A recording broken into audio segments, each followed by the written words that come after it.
one of the great things about living in Wisconsin in the summer is fresh right out of the field sweet corn. Corn on the cob is great, but there are a lot of other ways to use sweet corn, and nutritionist Donna Weihoffen is here with some great recipes. Hi, Donna. I love corn. I absolutely love it. So I have a whole variety of recipes. You got a bunch of stuff going on here. I do. I'm going to, I like it fresh. And I have a salad with fresh sweet corn. And some people have tried to make it without cooking it at all.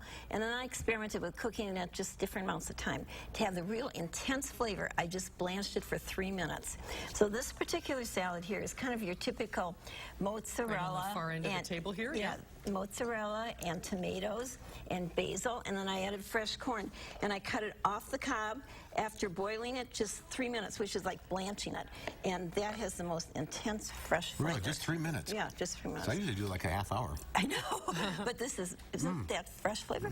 That is good. Yeah, so that's my favorite salad. And the dressing has orange juice and lime juice and a little bit of honey. So this guy here? Really, really light. Yep, that's the one. Oh, it's so pretty and fresh for summer. It is.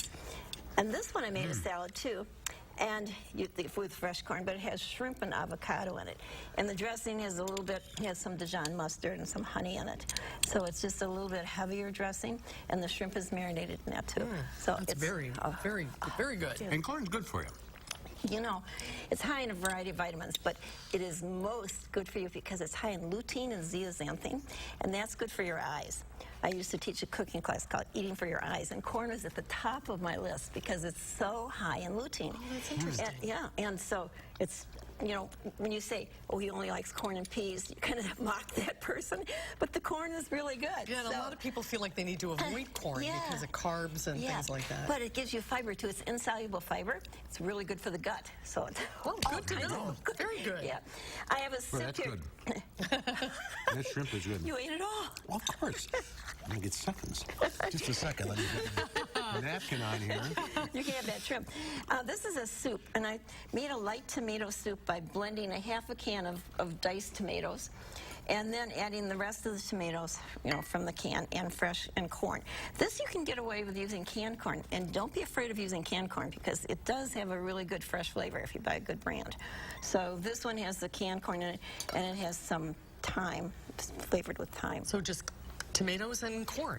Yes, and basically, and there's some tricky ingredients like Worcestershire sauce and a couple of little seasonings and a little bit of chili, Thai chili, this hot sauce, which actually gives it a touch of kick. Yeah, give it a little kick. That's good. Yep. This is a flan. This is an unusual way to use corn, but it's milk and eggs and flour, and then you add your corn and your peppers, and again you can get away with using the canned corn here too, and it's a great way to make it ahead. I just warmed this up. I made it and put it in the freezer and warmed it up. Do you serve it as a side dish or for breakfast or what? It's a side dish. Oh. Yeah, it's a side dish vegetable.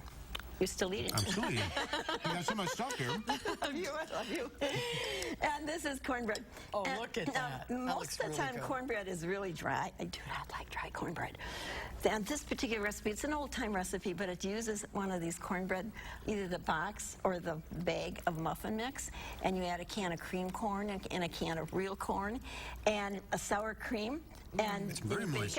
Very delicious. Yeah, it's so much better than the really dry corn. But I love it. I love the taste. I love eating it. I like to eat like this. But if you're having company, not everybody wants to have corn on the cob. So. And you got a tip at Miller's Market. So. Oh, I did, yes. Patty at Miller's Market, she works there, and she said, Donna, if you want to tell people what to do with their overripe corn, she said, I'm a farm wife, and she said, you saute it in butter, and add some vegetables like peppers and things like that. And so the thing is to boil it, cut it off the cob, and saute it in butter. The corn later in the season, that's kind of starchy. Yeah, the one that gets kind of older. That's when you like it best, right? That's your favorite. I love corn. We have corn. I do too. But this is the perfect one, isn't it? Yeah, it's beautiful. Great. All the recipes online. They are online. Channel3000.com. Yes. Corny Donna. There's Yes, where's my phone? All right, we'll